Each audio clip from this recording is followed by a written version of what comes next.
Good morning, everybody, and welcome along to this edition on LiR Media TV of LiR Confidential. And our text line is 089 444 9525. And I'm delighted to have once again back with us Professor Seán O'Nualláin. Welcome, Seán, to the programme. Thank you very much for having me. I'm delighted to be back. And we're delighted to have you, Seán. Now, I didn't realise, is it 3 or 4 months since we were speaking to you? Time flies. I first spoke to you exactly 4 months ago on June the 5th.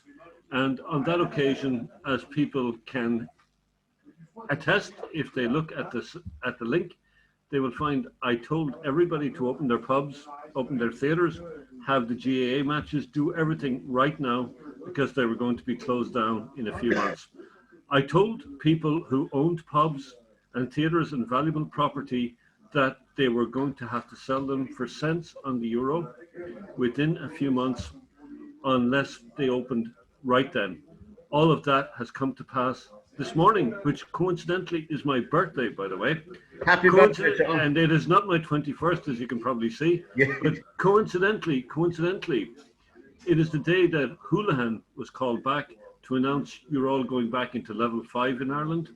That is the maximum amount of lockdown. And I can now guarantee you, you will not be out of level 5 until April 2021 at the earliest. This is, to me, when I heard this leaked situation, I think first of all, Seán, from the Irish perspective here, it's appalling that a group of people called NEFIT are effectively running the country, sidelining our elected government, no matter what you think of the government, sidelining them. It's just appalling. And this morning on the different radio stations I was listening to before I came in here, they're all talking about level 5. There's a decision to be made by the cabinet, by the elected representatives, not to do this because the consensus is not to do this. It'll be the wrong thing to do. Now, before we get into it, NEFIT, this chap, I was looking up Professor Philip Nolan. I don't know, do you know him? No, and he's no relation. He has a science degree in physiology. Can we stop this right now? Actually, they're all a bunch of nobodies. They are nobody. You just get this clear. I am Stanford and Berkeley. These people are nobody. They do not know what they're talking about. And I think our time and the time of your audience will be best served by you did 2 great interviews with me. Let's get down to the bones, the science, the real science. These people are nobody. Sam McConkey, these assholes, Luke O'Neill, they are nothing. Nobody gives a crap about them. And you have to understand that. To understand, these are absolute non-entities. And they are just put there to talk crap while they destroy Irish society. I'm sorry if this is in some way queering the pitch of your show, but this is the reality of it. These are nothing. Nobody cares about them. I am Stanford, Berkeley, universities like that, National Research Council Canada. The people like me are who you need to listen to. Now, Seán, Follow the Sun is your book that's about coming out, and I'll just open this with a quotation because I think it's very relevant. The perfect storm of bad science, the state overreached and attacking one of the basic freedoms that has resulted in a gradual evisceration of our civil society and community. The Nolan-Bernal approach offers a way forward. The future matters. Seán O'Nualláin and David Bernal case. Follow the Sun is the book, and that's gone to the publisher, I believe, is it? That is being published this week. Fantastic news. That's fantastic news. And we'll give out the link at the end of the show for people who can purchase the book, because I think really there's an absence of common sense. There's an absence of real science in this debate. It's all opposition and stupidity, as far as I'm concerned. I'm absolutely sick of the muzzling of us going around in public. That's actually all correct, and I'm waiting for you in your usual tactful fashion to parse every clause of that, the perfect storm of bad science, and so on. Yeah. But I get back to this. The people you're listening to in Ireland are nobody. Luke O'Neill is nobody. Sam McConkey is nobody. This guy Staines at DCU is nobody. And they don't know what they're talking about. What about Luke O'Neill? Absolutely nobody. Nothing, non-entity. By his own confession, I did read some of the stuff about him. He described himself as a messer. And that's exactly my experience. Now, you got to remember, I am from County Clare. I'm from Kilkee, County Clare. I have a doctorate from Trinity. I set up the first degree, God help me, at DCU when it became a university in 1989. After that, I worked at the National Research Council, Canada, Stanford, and Berkeley. I run an independent research organization which publishes more than Science Foundation Ireland and gets much more downloads, gets much more page views. But this is not about me. It is important that people realize I don't care if they read the book or not. Sorry, I don't care if they buy the book or not, because I am not into making money from this. But for God's sake, read it. For God's sake, go to our website and learn the truth about what's going on. Now, Seán, I have a personal stake in this carry on, because my own mum went into a nursing home in February, and we didn't see her for 4 months. She was 91 last month, and the deterioration in her simply because of lack of fresh air and human contact. And that's replicated throughout the country, I'm sure. It's appalling. Now, when you hear every single day, I don't listen to it, people hear, we have 4 new cases, we have 8 new cases, we have 12. What are they talking about? Let's actually parse that for a second. I mean, for a start, these are actually the figures. You had, the last time I looked on Saturday, you had 605 new cases that day. 605, okay? And that was actually October the 3rd, which is a Saturday. Yeah. And so the clinics were actually basically closed. Now, within 2 weeks and probably within a week, you're going to have over 1,000 new cases a day. And that, according to our model, which is the correct model, will shortly go up to 3,000 or 4,000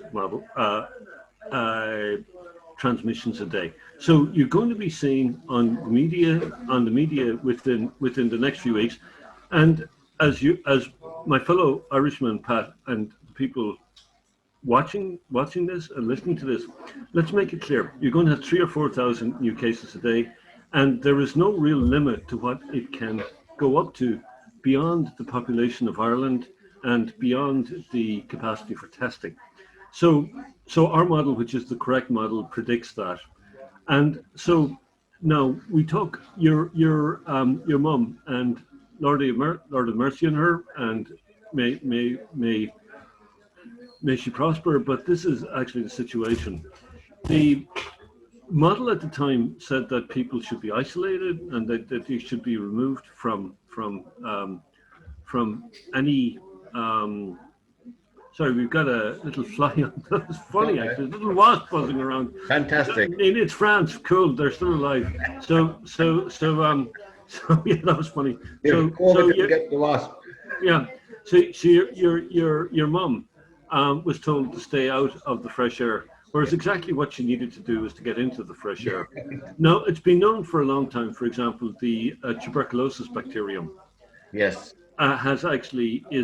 And you, like me, learned Latin, and we know that bacterium is the singular and bacteria is the plural. So the tuberculosis bacterium is sensitive to sunlight, okay?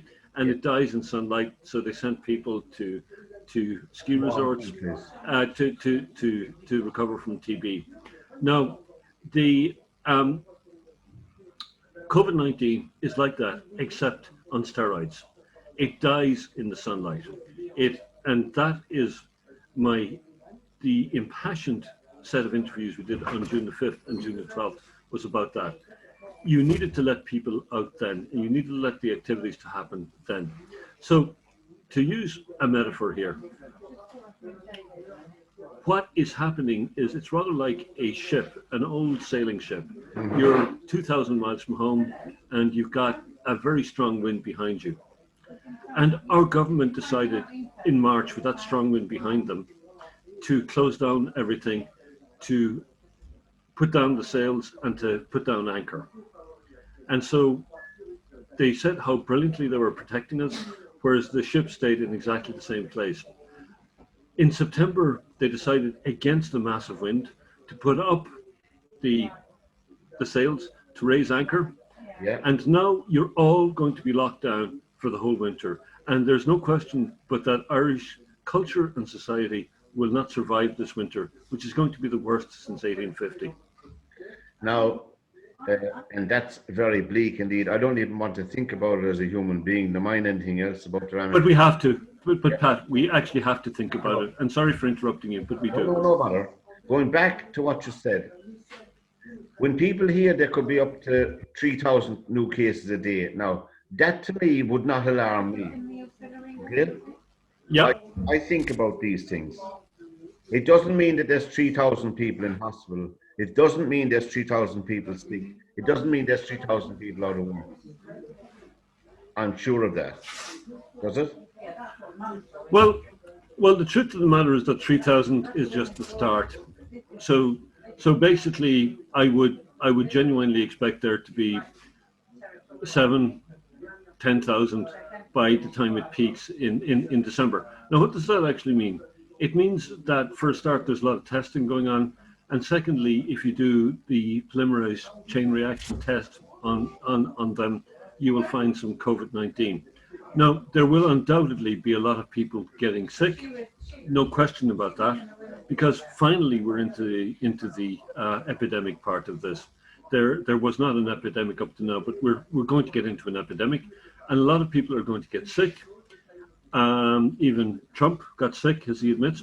A lot of people are going to get sick, and actually quite a few people are going to die. So let's make this clear. We are now in the end game. Now, of course, it's very hard to predict outward to the future with any virus. But there's a chain of thought. I probably listened to too much stuff, you know. But one professor on the BBC4, I should have written down his name, said, "There's no test for COVID-19." Okay, what you have is actually there are several tests. There's a very invasive test which they stick something up your nose. Yeah. Mary had that done. And they get not only a sample, but they get your DNA as well. Okay, so for some reason they seem to be now. So that's actually one test, but actually it turns out that there's a much less invasive test using just saliva, which you can get from sampling the cheek, and that's been developed at Stanford. And the people who developed it are wondering, why are they not using this? So now, getting on to the first test, the polymerase chain reaction test. Now, the guy who invented it is a guy called Kerry Mullis, who won the Nobel Prize for inventing it.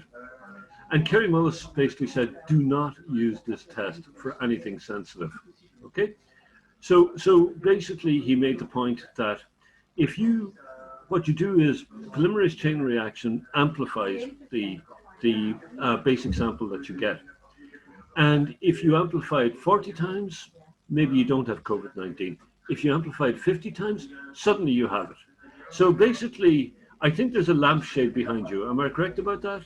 Yeah. There's that lamp is that a lampshade behind you? It's a recess in the wall. Recess in the wall. If you did polymerase chain reaction in that recess in the wall and amplified it 100 times, you would probably find COVID-19. So this is what we're talking about.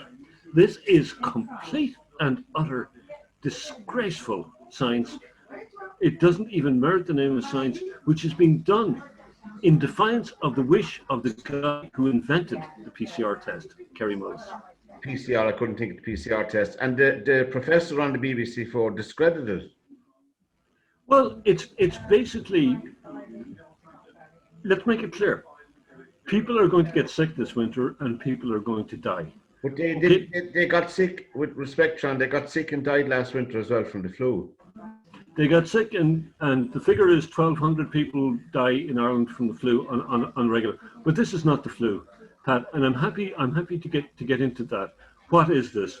How was it developed? And this is actually this is really probably how this was developed and why, and what is going to be the aftermath is maybe what we should go with this.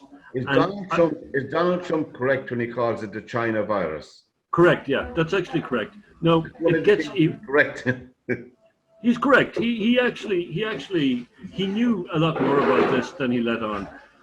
In February, for example, he was aware that this virus was actually transmitted by air. It didn't require saliva. It didn't require. So we know that from his interviews with Bob Woodward that Woodward taped and leaked. So Trump knew a lot more. Trump also had a very smart guy called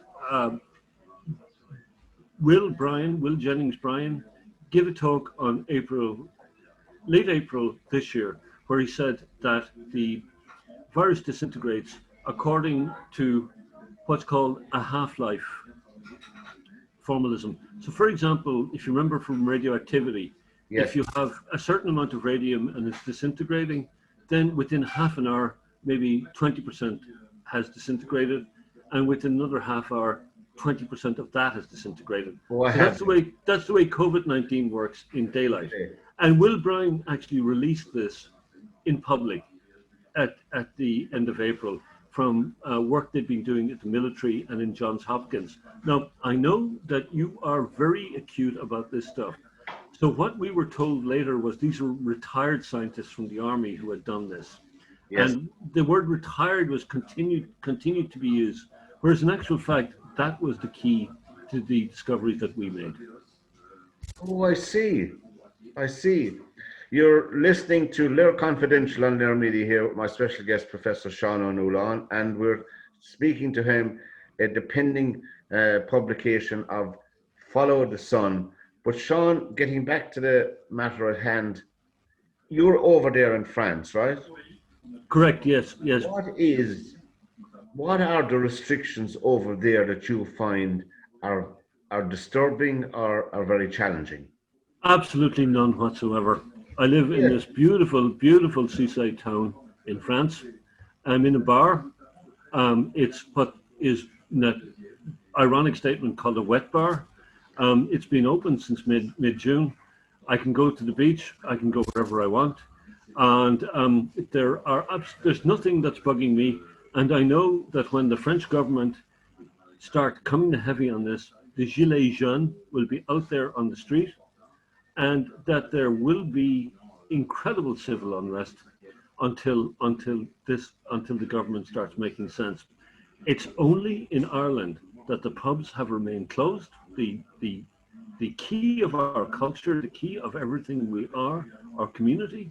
It's only in Ireland that the pubs have been forced to remain closed in Dublin. It's only in Ireland that the Vintners Association, which runs the pub in Dublin, do not answer the phone. It's only in Ireland that the Vintners Federation tell you when you phone them to send them an email, and then you find that your email bounces because they don't accept emails. It's only in Ireland that they are destroying us, everything that we are, and people need to get out. Just remember, the World Health Organization does not have any legal jurisdiction over Ireland. This is your government who are making these decisions. Absolutely. It's not, I want to make this clear. NFET do not have jurisdiction over the government. This is that bastard of an unelected government. And we haven't had an elected government since 2011.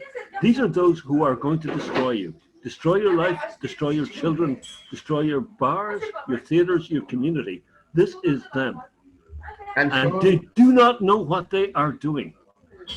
I was in a pub. I don't drink, but I was in a pub for food because that's where you meet people, as you said. This is the social fabric of Irish society and many others. Now, this man came over with a pair of gloves, a mask, a clipboard and a biro, and a thing to take my temperature. In the pub. Yep. I said, hold on a minute. I said, are you a doctor? He just walked there. He said, go away from me, please. I'm not giving you my name. I'm not giving you my phone number. I'm not giving you my email. Just go away. And I walked out the bloody place. Yep. So, to me, that's a huge infringement of your basic human right. Because if the owner of the pub, I spoke to the owner of the pub, actually, I know him, I won't mention his name. I said to him as the owner, if you stood at the door of your own pub and you had to give your name, address, phone number, and email to everybody that came into the pub, would you like it? Yeah, but we're not. I'm actually fully aware of those regulations. I'm fully aware, for example, the pubs that are open in Ireland. If you order a meal, they're allowed to write down what you ordered, who you are, and that the pubs. Now, this is with the greatest of respect and delicacy. This is bullshit. Okay, there is no health reason for this whatsoever. No. This is quite simply the state intervening. But can we get back with respect for a moment to the science, Pat? I'd like you to ask a few questions about why we know everything and those guys know nothing. What we did. There is that as well, because I was speaking to a few people who had watched the 2 programs I did with you, and they are open to all ideas, which everybody should be anyway, you know. They are open to that, and they really, really enjoyed, 2 of my very good friends really enjoyed your interviews. But anyway, the science of it is this. Why aren't the Irish government and their advisors following the actual science, the science of this? Have they not the capability within their remit to do that? That is the question of questions, okay? So if I may take a moment to explain what we actually did. Yes.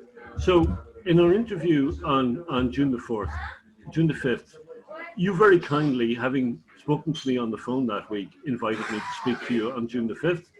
And I was already in a position to say that you need to open up everything in Ireland now. Yes, I remember. Because we've looked at the data.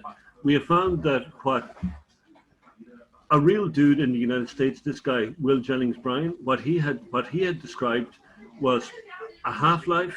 He had described this decay, and we looked for a signature of this decay in the transmission rate in Spain, Ireland, and Germany. We found exactly what we were looking for, and we found, to nerd out for a bit, we found that the exponent which characterized that decay, was actually converging through those 3 countries. At that point, I knew we had achieved a result that actually is just, you don't expect as a scientist to have one like this in your life. So I was able to tell you that right now we need to open up everything in Ireland, because you're going to be closing it down in October, which is exactly what's happening. So let's continue. We then published a paper at the Physics Thermodynamics Conference in June the 23rd. We presented it. You'll find that on our website. And we then did more research, which is in a lot of ways even more consequential. So we found, for example, that lockdown made no difference whatsoever. I'm going to repeat that, folks. Lockdown makes no difference whatsoever. We found, to be more precise, it made between 0 and 1% difference in the transmission rates, and it's almost certainly negative because it's forcing people, like your mom, to stay indoors where they die because they get infected.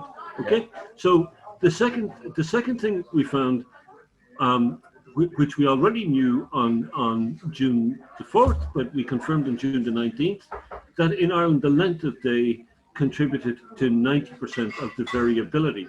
Now, for the idiots who are going to attempt to question what I'm saying, variability is not variance, because we are not using Gaussian statistics. This is actually non-parametric statistics that nobody in Ireland beyond us and a guy called Anthony Quinn in Trinity seems to understand. So non-parametric statistics is what holds here, because we have a half-life, what Will Jennings Bryan characterized, and we have exponential decay. Right. So on June, I know, I'm just saying that, Pat, because I just want to make it clear that the people who are going to criticize you and us do not know what they're talking about, and I'm telling them it as it is. So we were able on June 19th to say that the exponents had converged further, and then now it gets particularly beautiful. We then started looking at other countries. we looked in particular at Arizona and North Dakota in the United States. So in Arizona, having got this fantastic result in Ireland, where over 90% of the variability was actually due to the hours of daylight, we found an even more significant result in Arizona. We found that only hours of daylight, temperature, and humidity counted. In other words, not only did confinement did not count, but actually it didn't matter how people behaved either. So this was actually just the most significant, and we presented that at a conference in India on August the 10th. And then we looked at North Dakota, which is profoundly interesting. And we began to think we might be wrong, because we found that in North Dakota, only temperature and the hours of daylight seemed to matter. And we looked at 8 different models. That was the winning one, temperature and hours of daylight. And lo and behold, we found there is no source of humidity in North Dakota. So we got that right as well. So at that point, it's game. I mean, well before that, it's game over, Pat. But let's talk about how to save Ireland. Now, did you, do you know what frustrates me, Seán, at times? Listen to you and people who are science-based, common sense-based to go with it, because you need that with the science. And yet, what resources? I mean, the state itself has endless money, as we see, has access to endless money, if it's just money. What resources are they relying on in Ireland, in our Republic of Ireland, to deal with this and to deal with the citizens? As you said, locking people up is no good. No good. They have to get out in the fresh air. So what resources do the state have? I mean, the state owes 250 billion the last time I looked, and because of their mishandling of this crisis, it now owes at least another 20 billion. Yeah. So the only credibility the state has, the only traction it has, is its capacity to borrow money on the international markets. And they have the capacity to borrow money on the international markets precisely because after 2008, they saw the Irish state's readiness and alacrity to shaft its citizens for the bags. So Ireland, the Irish state's credit is still really good.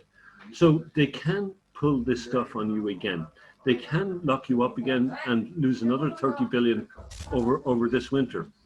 So so the amount, it doesn't have infinite amounts of money. It can borrow infinite amounts of money. So let's actually make this clear. When Cuba got its independence with Castro, it defaulted on all its sovereign debt, okay? Right. Cuba has not paid a cent of that debt that it had back then. So we are now, I am just telling you as an Irishman and telling the Irish men and women watching this, that they are going to have to look at that scenario. Because right now they are heading for disaster.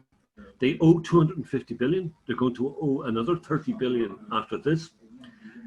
The economy and society in general has been scandalously mismanaged.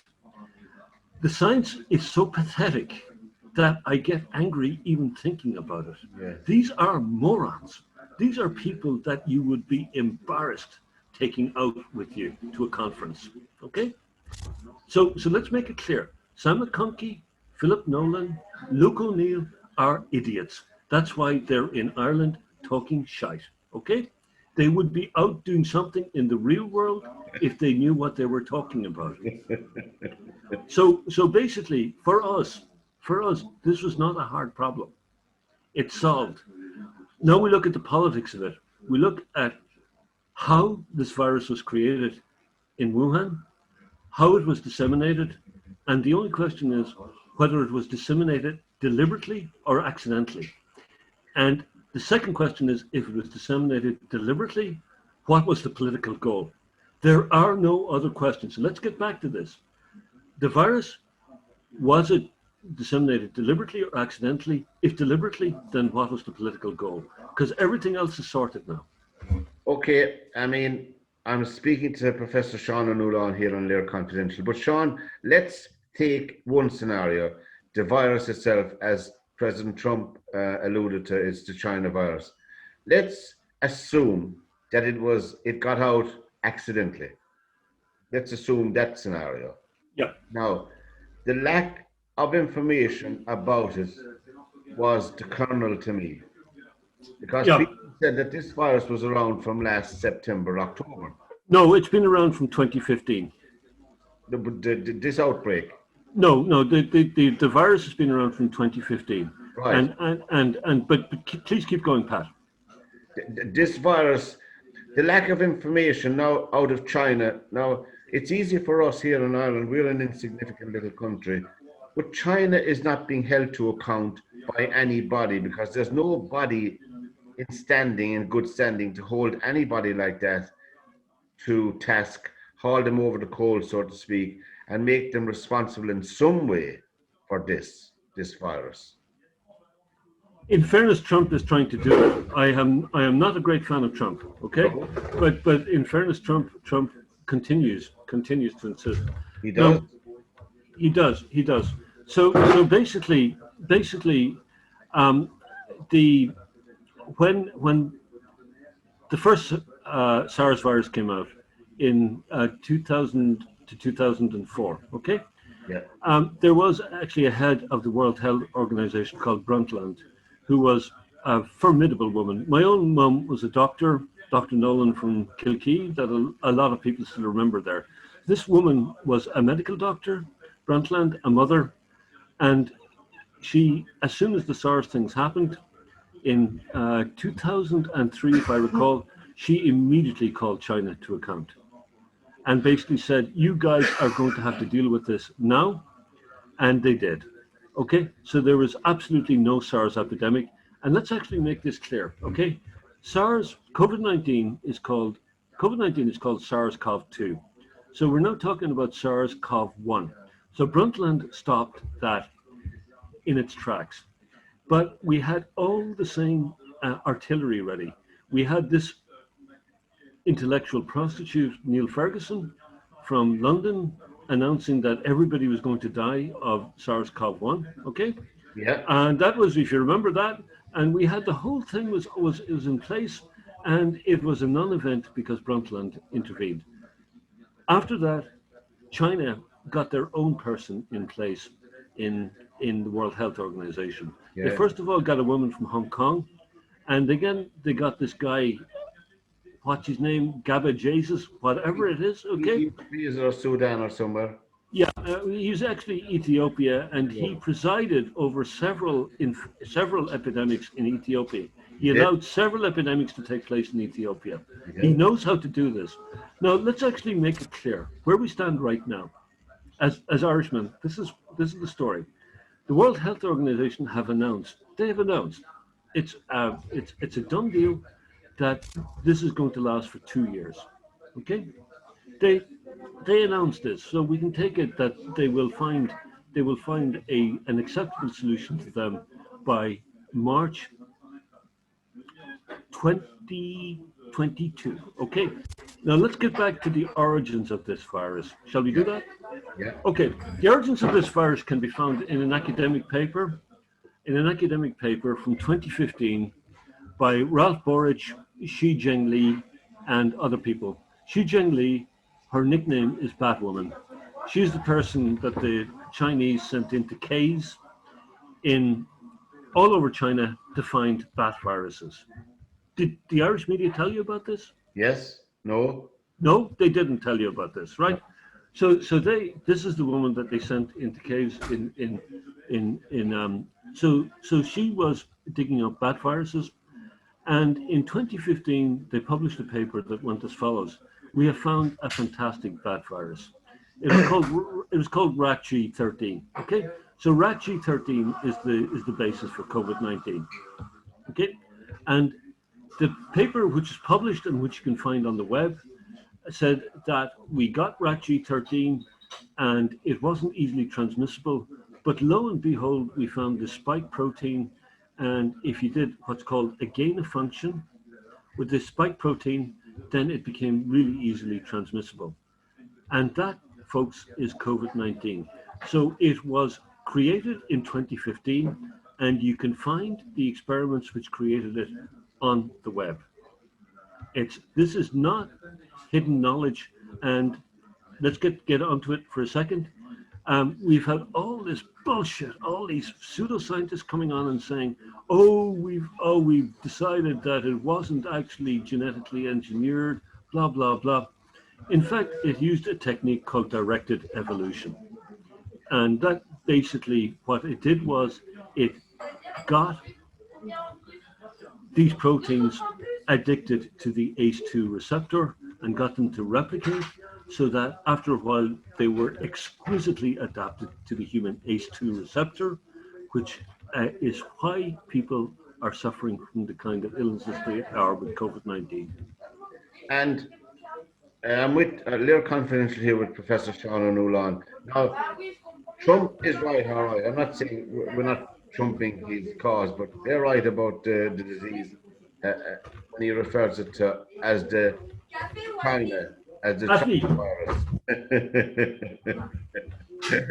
This reminds me of Ireland, this is great, Sean. But I was going to say it to you, so the China virus is a good term to put on it. But what I am absolutely continuously dismayed by, I'll use that light word, there is no in-depth discussion in Ireland on radio or television by our national broadcaster on subjects like this. But actually, please. Compliant? I don't know, Pat. I actually think that, frankly, we were told, people of yours in my generation, were told that we don't deserve to have a country. We don't have a language either. We were told that. We were told we don't have a music. We were told we were nothing. We were nobody in the scheme of things. And by the way, you owe Wall Street 250 billion. So this is actually what we were told. Now, one of the things, by the way, my methodology in writing this and in doing the research. That's in the book, Follow the Sun. Yeah. My methodology of doing this research was staying away from the media. The reason I'm giving this interview in a pub and I've just ordered a beer is I don't have Wi-Fi at home. I actually deliberately prefer to think and to be very careful about my participation in the media, about listening to the shite, but that's not hard to do in Ireland. Merci. Well, no. That's very easy to do in Ireland because the media is a complete disgrace, and it's very. So the question is to the Irish people: do you want to die this winter? Not only do you want your culture to die, but do you want you yourself to die? Are you actually going to go up to level 5 and let Houlihan lock you in your houses?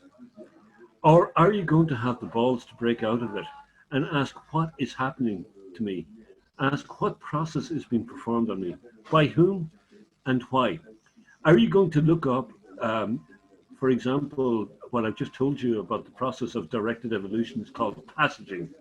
Are you going to look up the brilliant article by Jonathan Latham, Latham, where he describes that? And he very, very generously suggests that the COVID-19 escaped from the Corona lab in Wuhan versus being deliberately released. But are you going to look that up? Or are you going to listen to Marion Finucane and the other shite artists telling you that you don't deserve to exist? And that if you just basically stay in your burrow for the winter, maybe you can get through this. Now, we did in Ireland, we tried locking up people. We left people out. We locked them up again. We told every citizen to put on your muzzle when you're out. Now, what is left to do other than the fact that there doesn't seem to be any effectiveness in, I hate this term flattening the curve because I have no idea what that means. It's a meaningless term because how can you flatten a virus? A virus will take its course, in my opinion, and it'll come and go. Viruses come and go all the time. Why should we drum down a whole nation of people when the virus doesn't affect any of them? And why are the government consistently saying we're looking forward to a vaccine for a virus that has 99.96% recovery rate. Why are you looking for a vaccine? Okay. The first and most important thing, I said Marion Finucane, God rest her soul. I meant Miriam O'Callaghan. Okay. So, but basically, let's get back to this whole thing. I actually don't quite agree with you on COVID-19 on its danger. I actually think it's quite a dangerous virus. I actually think it was engineered to be quite a dangerous virus. I think that it actually does indeed have 99% recovery rate, but it actually makes people very sick. I'm asthmatic. Like a lot of people in Ireland who are seriously asthmatic, we were told it was psychological. It was the bloody best thing that could have happened to me. So it means that we were told I wasn't allowed to, not play rugby. I wasn't allowed to not play squash. You had to learn how to deal with it. When did we stop becoming Irish, by the way? But anyway, getting onto this. Yes, I'm just going to get back to this thing you said about. In Ireland, it's only killing people 80 years upwards. I've looked at the stats. I mean, the median death is actually over 80. I'm actually fully aware of that. And there's been, I think, one death of people under 15. But actually, let me actually tell you this is the story. Up to now, it was not dangerous. It genuinely was not dangerous. And the country has you've basically just ruined your country on the basis of complete inadequate science from people who did not know what they were talking about. Okay? And they all got on TV, and you had Miriam O'Callaghan and Ryan Tuberty fawning over them, and they were just absolutely full of it. But now, this winter, there is going to be danger, because you're going to have infections. I predict, by the way, here's actually, if for people who in the slightest have problems about what I'm saying, here's a few predictions. There will be one day of well over 1,000 infections by the end of October. In fact, there will probably be a day of over 2,000 infections by the end of October. There will be at least 10 days of over 3,000 infections in November. This is not what NFET is telling you.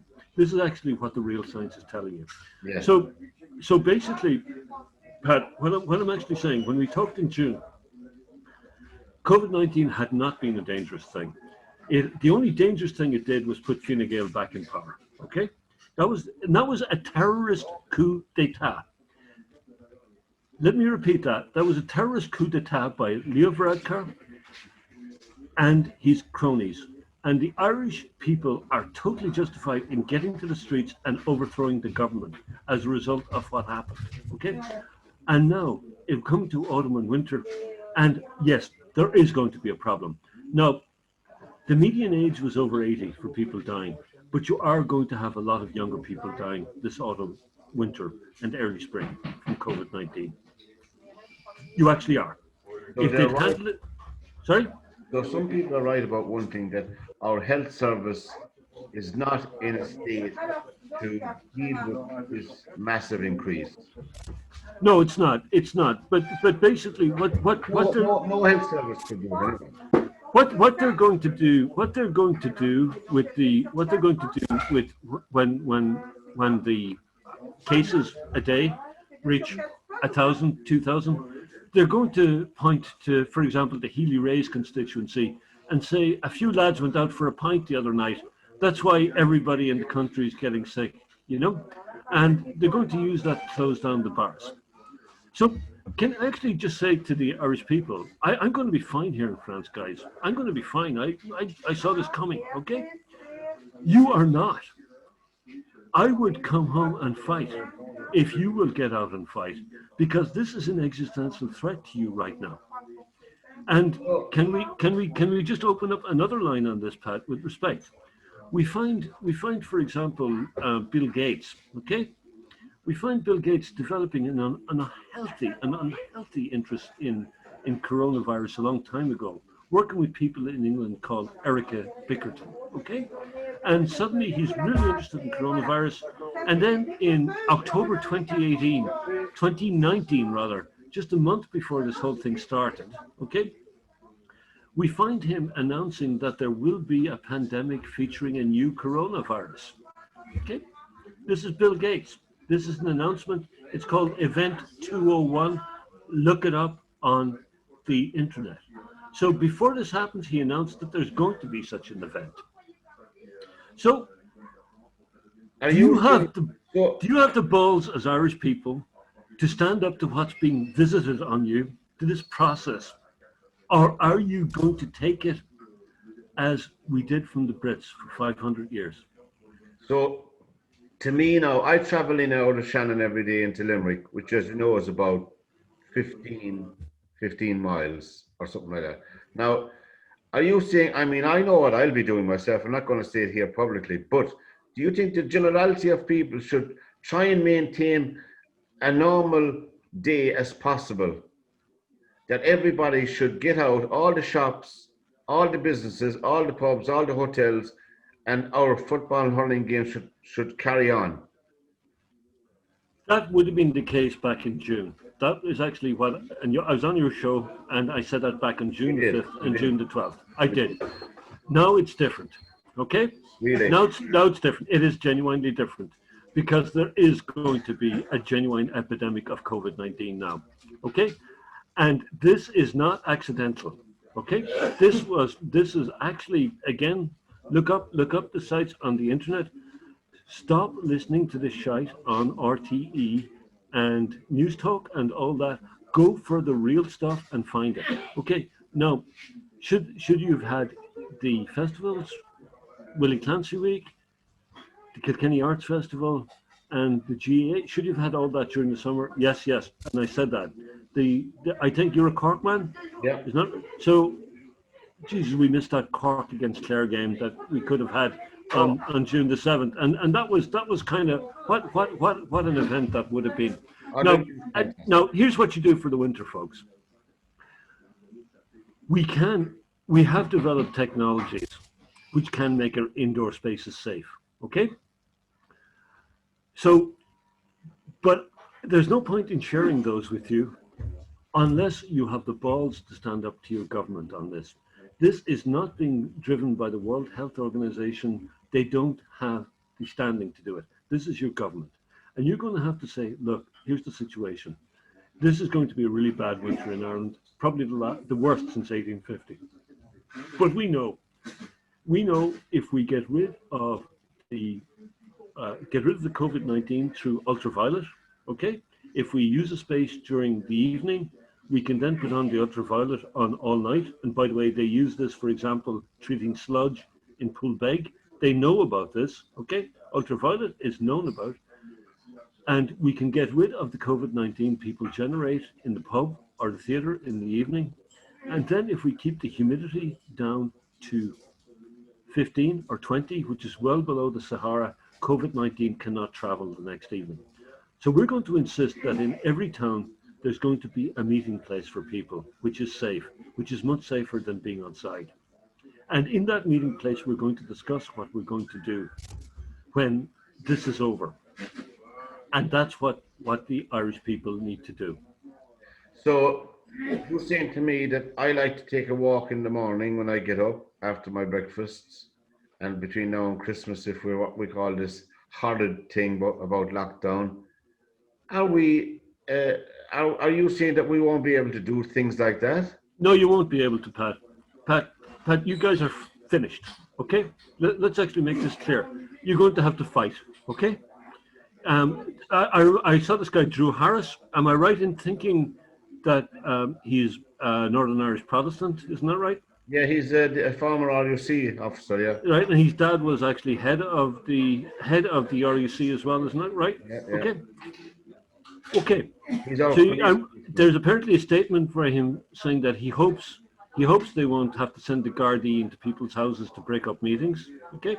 So you've got an Orangeman, guys, Irish. You've got an Orangeman saying that he has the right to come into your houses like that. And no, Pat, you won't be able to take your walk. And there won't be anything whatsoever going on in Ireland. And by the way, this thing about level 5 for 2 weeks, You're going to have level 5. Once you let them have level 5 at all, it will be there until next April. So that's an appalling list altogether. No, let's. You are a very, very, very politically astute guy, okay?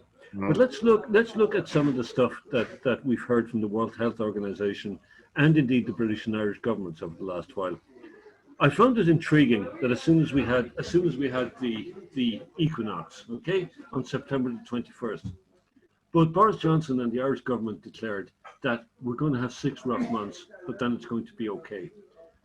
Then, in complete lockstep with that, the World Health Organization said the Northern Hemisphere is going to have a really rough few months coming up. Somehow, they didn't tell you in March that the Northern Hemisphere is going to be okay for the next few months, okay? Which indeed was the case. So basically, if we are going to be totally brutally frank about this, I ran very simple statistical tests on transmission rates in Spain, Germany, and Ireland. We came up with conclusions which were staggering. I can guarantee you the World Health Organization at some level has run the same tests. And they don't know quite as much as we do, because they're not as smart as we are. But they do know that basically for this autumn and winter, you guys are going to suffer the worst winter in Ireland since the famine. And what about mainland Europe, so to speak? I was living in Germany. What about mainland Europe? Same thing. Are they in for a winter of discontent as well? Well, I talked to one of my friends this morning in this very bar. He's German. He's in Dusseldorf. He talked to me about his great artillery of Expos and other submachine guns he has at home, and how he's going to use them on the German police when they ask him to get vaccinated. And he wasn't joking, you know. So no, they're not actually, because they're not going to put up with it. No. And it's only the Irish who are going to put up with it, because Ireland is a colony. It's an American colony. It's the 51st state. And you are being experimented on. The French will have the Gilets jaunes out there in their absolutely incredibly courageous way within 2 weeks, and the French government is scared shitless of them. So no, it's not going to be the same. Of course, Macron is in a very weakened state now, isn't he? I don't think so. No? I don't think any more than he's ever been. He apologized after the Gilets jaunes thing. The Gilets jaunes, he apologized. He got the money, and he tried to move away from that. But they'll actually be back. And there is a brutality about French protest and German protest that the Irish need to start to imitate if they are going to survive as an identifiable ethnic group. Because, folks, this winter is the acid test for whether you want there to be in Ireland. Now, Seán, getting back to where we began, Follow the Sun, the book. Are you excited to see in shiny new print? I got a glimpse of the beautiful photograph Melanie showed me yesterday when she was around for the weekend on her phone. Looks magnificent, the artwork. And this other, your other collaborator, where's he from? David Bernal Casas, is it? He's from the University of Barcelona. He's a PhD of neuroscience from the University of Heidelberg. And I had the original idea of actually correlating the number of cases, number of transmissions versus the hours of daylight. And David did a lot of the number crunching. And then he came up with some brilliant insights involving chaos theory. And that's actually the first part of the book, is explaining how we cracked COVID-19, how we solved everything about it. And that's David at University of Barcelona. We work with my organization called Foundations of Mind. And you can find us on the web, foundationsofmind.org. You can find the stuff we published over the last 6 years, since 2014, on bionoetics, bionoetics.org. And on that, you can also find the introduction to the book, Follow the Sun.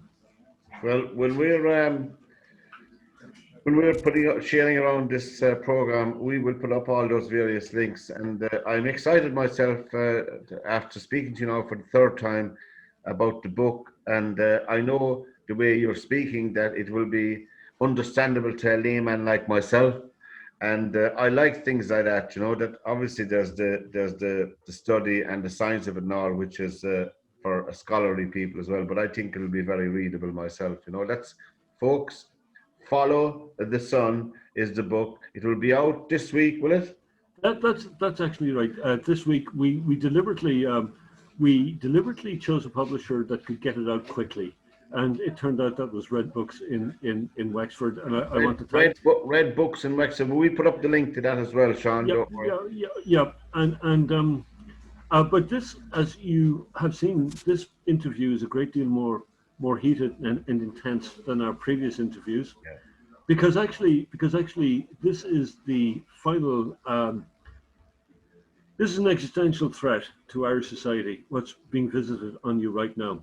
And the Irish state would be happy if all that comes out of it next April is Google, Facebook, Apple, Microsoft up in Dublin, and the rest of you, they do not give a crap about.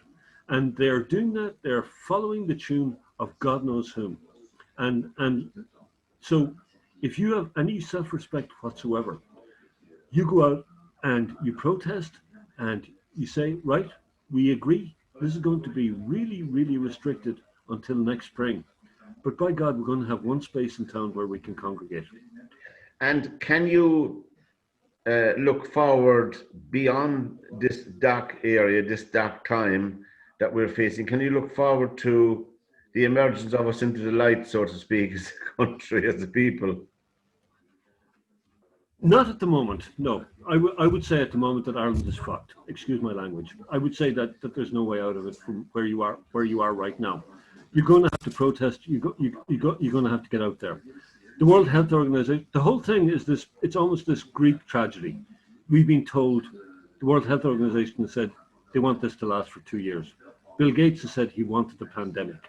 It's actually, and he runs the World Health Organization with the Chinese after all. Okay, so if we want, as Irish people, to have a country, we're going to have to create a space. As we talked the last time, there is no national territory in Ireland.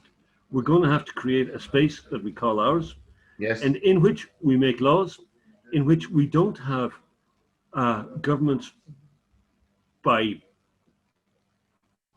supply and confidence, in which you actually vote for a government and they get in there and they implement that for which you voted.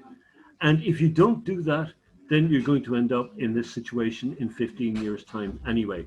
And Pat, the other thing I said to you in previous, there's been too many Terence McSweeney's and Bobby Sands.